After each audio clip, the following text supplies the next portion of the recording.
আজ 10ই এপ্রিল। এটি একটি শুভ দিন। আজ নীতিশ কুমার রাজ্যসভার সদস্য হিসেবে শপথ গ্রহণ করছেন।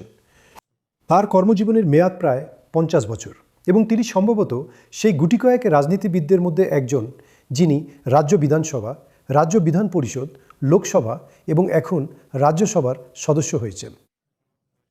এখন নীতিশবাবু এটা তার শেষ ইনিংস। তাই মনীশবাবু এবং আমি আলোচনা করতে চলেছি যে নীতিশবাবুর উত্তরাধিকারের ভবিষ্যতে কি হবে। বলুন। এক তো আপনি যেমন বললেন যে উনি বিহারের সেই হাতে গোনা রাজনীতিবিদদের মধ্যে একজন হয়ে গেছেন যাকে 4টি সদনে অর্থাৎ লোকসভা, রাজ্যসভা, বিধানসভা, বিধান পরিষদে যাওয়ার সুযোগ মিলেছে। এটা নীতিশ কুমারের একটি আন্তরিক ইচ্ছাও ছিল, কিন্তু নীতিশ কুমার আজ যে পরিস্থিতিতে যাচ্ছেন হয়তো তার নিজেরও এই বিষয়ে কোনো আন্দাজ নেই, কারণ তার স্বাস্থ্য এখন তার সঙ্গ দিচ্ছে না এবং তাকে আগামী দিনে আগামী 48 থেকে 72 ঘন্টার মধ্যে মুখ্যমন্ত্রী পদ থেকে ইস্তফা দিতে হবে এবং এরপর এনডিএ বিধায়ক দলের বৈঠক হবে এবং তার যে নতুন নেতা হবেন তিনি জনতা দল ইউনাইটেডের হবেন না, তিনি বিজেপির হবেন। অর্থাৎ বিজেপির কাছে নীতিশ কুমারের জীবনকালেই সেই তাজ চলে যাচ্ছে। মুখ্যমন্ত্রী পদের চেয়ারটি এখন নীতিশ কুমারের কাছ থেকে বিজেপির এক বিধায়কের। এই প্রথমবার বিহারে একজন বিজেপির মুখ্যমন্ত্রী হবেন। এটা কি সত্যি? ঠিক, বিজেপির প্রথমবার মুখ্যমন্ত্রী হবে, কিন্তু এই যে মুখ্যমন্ত্রী হবেন তা জনগণের ম্যান্ডেটের ওপর নয়, কারণ জনতা যে ম্যান্ডেট দিয়েছিল তা আপনারও মনে আছে। আপনিও বিহারের বিধানসভা নির্বাচনের সময় এসেছিলেন। সেই সময় স্লোগান এটাই ছিল যে 25 থেকে 30 আবার নীতিশ। তৎকালীন কিন্তু 4 মাসের মধ্যে সেই সময়েও নীতিশ কুমার অসুস্থই ছিলেন। কারণ নীতিশ কুমার, আপনি যদি বিহার বিধানসভা নির্বাচনের কথা মনে করেন তাহলে ওটা প্রথমবার এমন একটা নির্বাচন ছিল যেখানে উনি মিডিয়ার সঙ্গে কোনো ইন্টারাকশন রাখেননি।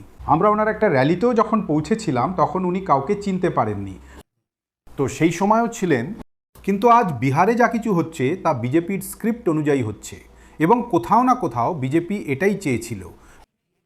কারণ আপনি যদি সেই সময়টা মনে করেন তাহলে প্রধানমন্ত্রী নরেন্দ্র মোদী বা কেন্দ্রীয় স্বরাষ্ট্রমন্ত্রী অমিত শাহ নিজেদের কোনো সভাতেই একথা বলেননি যে এনডিএ সংখ্যাগরিষ্ঠতা পেলে আবার নীতিশ কুমারই মুখ্যমন্ত্রী হবেন। নীতিশ কুমারকে আগের নির্বাচনগুলোতে তারা এই কথা বলেছে। আগের নির্বাচনগুলোতে তারা বলতো আমরা নীতিশের নেতৃত্বে লড়ব। এইবার তারা কিছুই বলেনি যে পরবর্তী মুখ্যমন্ত্রী কে হতে চলেছে। কিন্তু আমার মনে হয় মনীশ, এটা এমন একটা জিনিস যা তারা অন্য অনেক রাজ্যেও করেছে। আপনি ছোট করে শুরু করেন, বড় হয়ে ওঠেন। মহারাষ্ট্র উদাহরণটা নিন। সুতরাং এটাই বিজেপির কৌশল, যেখানে তাদের শক্তি নেই।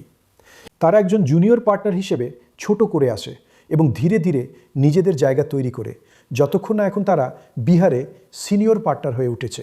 এটা ঠিক যে বিজেপি তার জোটসঙ্গীদের মূল্যে লাভ করে এবং বিহারে যেহেতু তাদের এমন একটি ব্যাপক ভিত্তিক জোট ছিল, এবং আমি আজকের বিজেপি নেতৃত্বকে এই কৃতিত্ব দেব যে তারা জানতো যে নীতিশ কুমার অসুস্থ, কিন্তু তারা এই সত্য সম্পর্কেও ভালোভাবে অবগত ছিল যে নীতিশ কুমারের যাই হোক না কেন, তার অবস্থা যাই হোক না কেন, তার শারীরিক স্বাস্থ্য যাই হোক না কেন, তার যে কোর ভোটার তারা তার সাথেই আছে এবং সম্ভবত বিজেপির নজর সেই কোর ভোটারদের উপরেই রয়েছে।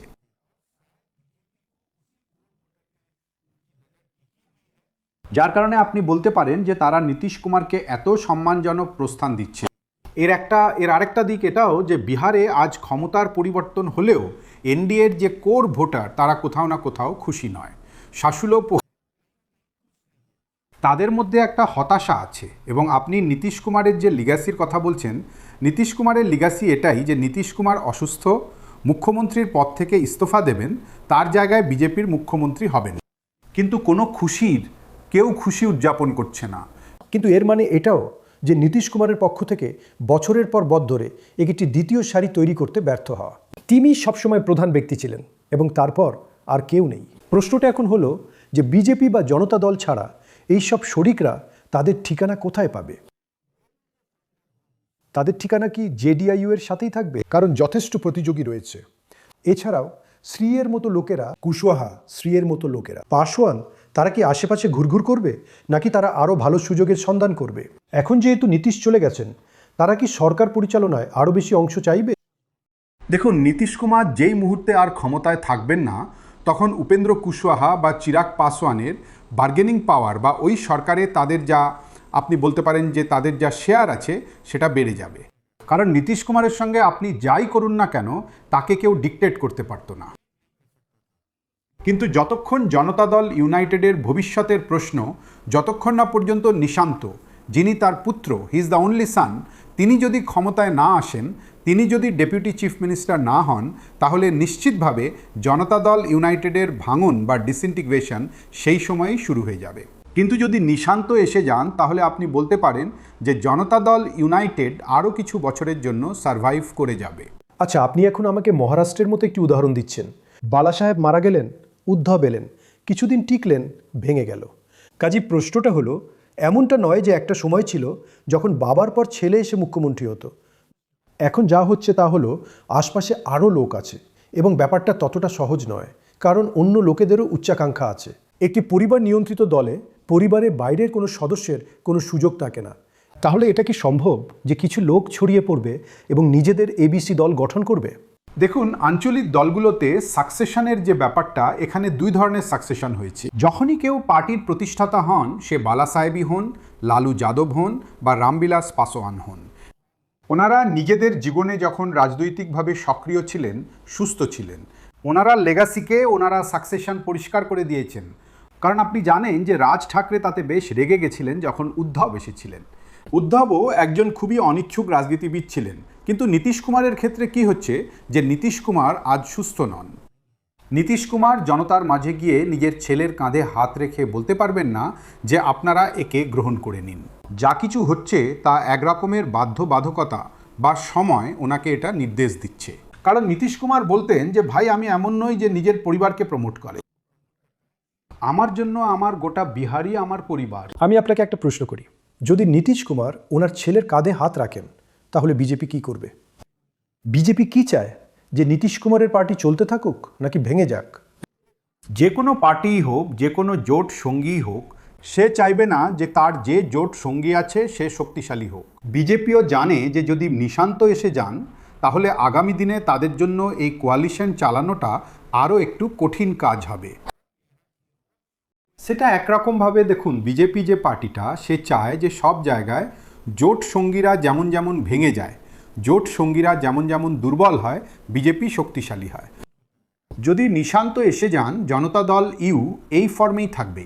জনতা দল ইউ এর যে ভোটার, সে যদি নিশান্তের নেতৃত্বকে স্বীকার করে নেয় তাহলে তাতে বিজেপিকে বিহারে মুখ্যমন্ত্রীর তাজ দেওয়া হলেও তার ভোটটা ওরা পাবে না। যদি জনতা দল ইউনাইটেডের মধ্যে কোনো ধরনের বিভাজন হয় তাহলে কার লাভ হওয়ার সম্ভাবনা বেশি? কোন অংশগুলো? তারা সবাই এক জায়গায় যাবে না, অনেকে থেকে যাবে। তারা কি বিজেপির কাছে যাবে? তারা কি কোনো পাসওয়ানের কাছে যাবে? তারা কি কোনো কুশওয়াহার কাছে যাবে? তারা কোথায় যাবে? দেখুন, মেজরিটি যা আছে সেটা বিজেপির সাথেই যাবে। কারণ দেখুন, যে জনতা দলের যে জনতা দল, যাবে মানে তারা তার অংশ হয়ে যাবে নাকি তারা তাদের সমর্থন করবে? ওরা সমর্থন করবে। কারণ দেখুন, জনতা দল ইউনাইটেডের যে কোর ভোটার আছে, সেও 20 বছর ধরে ক্ষমতায় থাকার কারণে এক প্রকার he is also addicted, he is also expose to the power, so he will move with the power.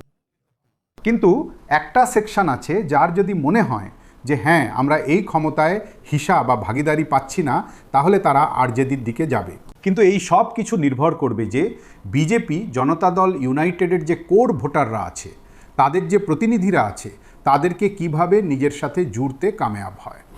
দেখুন, আজকের যে বিজেপি দোরাব, তার কাছে এত রিসোর্সেস আছে, তাদের কাছে যে নেতারা আছেন, তারা রাউন্ড দ্য ক্লক পলিটিক্স করেন, তারা কখনো ব্রেক নেন না। তো সেরকম অবস্থায় তাদেরও জানা আছে যে একটা চ্যালেঞ্জ আছে এবং সেই চ্যালেঞ্জের মোকাবিলা কিভাবে করতে হবে সেটা তারা ভালোভাবে জানে। যেহেতু তাদের নির্বাচনটা সবেমাত্র হলো, তারা পরবর্তী নির্বাচনের আগে কি হবে তা ঠিক করার জন্য 4 বছর সময় পেয়েছে। কিন্তু আপনি কি মনে করেন যে জেডিইউর লোকদের আরজেডিতে যাওয়ারও কোনো সম্ভাবনা আছে? এখন তো আপাতত যাবেন না।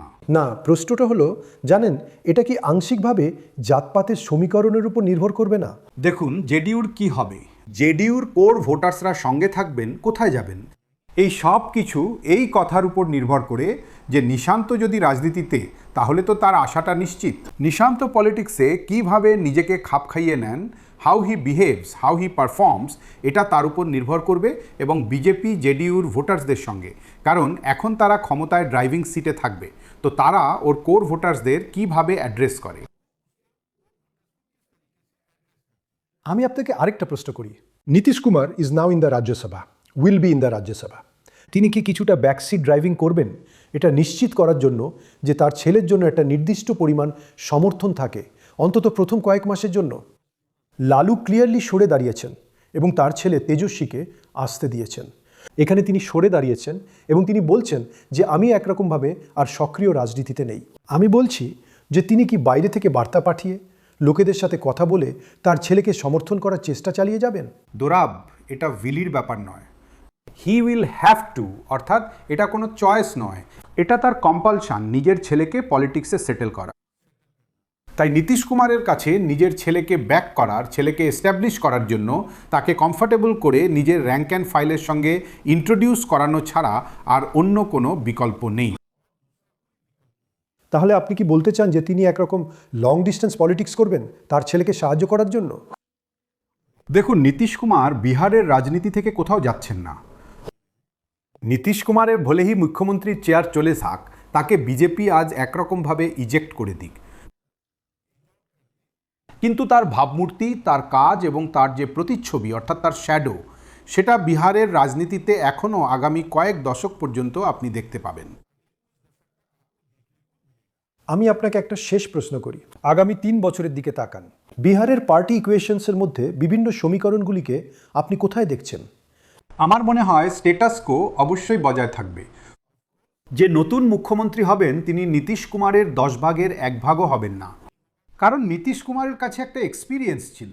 তিনি রেল মন্ত্রী ছিলেন, তারপর তিনি বিহারের মুখ্যমন্ত্রী ছিলেন। ওনার একটা পার্লামেন্টারি পলিটিক্সে ওনার একটা অভিজ্ঞতা ছিল, কারণ উনি 77 সাল থেকে নির্বাচন লড়ছিলেন। 85 সালে উনি প্রথমবার এমএলএ হয়েছিলেন, 89 সালে এমপি হয়েছিলেন, 2005 সালের নভেম্বর মাসে উনি প্রথমবার মুখ্যমন্ত্রী হয়েছিলেন। তো ওই স্টেচারের নেতা বিহারে কি করতে হবে সেই নিয়ে ততটা ভাবনা ওই রকম নেতা তো পাওয়া যেতে পারে না ওনার সঙ্গে যদি আপনি কম্পেয়ার করেন। কিন্তু এই চ্যালেঞ্জটা এখন হবে প্রধানমন্ত্রী নরেন্দ্র মোদী, কেন্দ্রীয় স্বরাষ্ট্রমন্ত্রী অমিত শাহের ওপর, যে ওনারা যাকে বিহারের নতুন মুখ্যমন্ত্রী বানাবেন তাকে কিভাবে ব্যাক করেন। এই সব কিছু, এই সমস্ত জিনিসগুলোর উপর নির্ভর করবে। ওকে, থ্যাংক ইউ মনীষ। ডিকোডারে আমাদের বিহারের ওপর এবং দেশের অন্যান্য রাজ্যের রাজনীতির ওপর এই বিশেষ আলোচনা জারি থাকবে। দেখতে থাকুন ডিকোডার,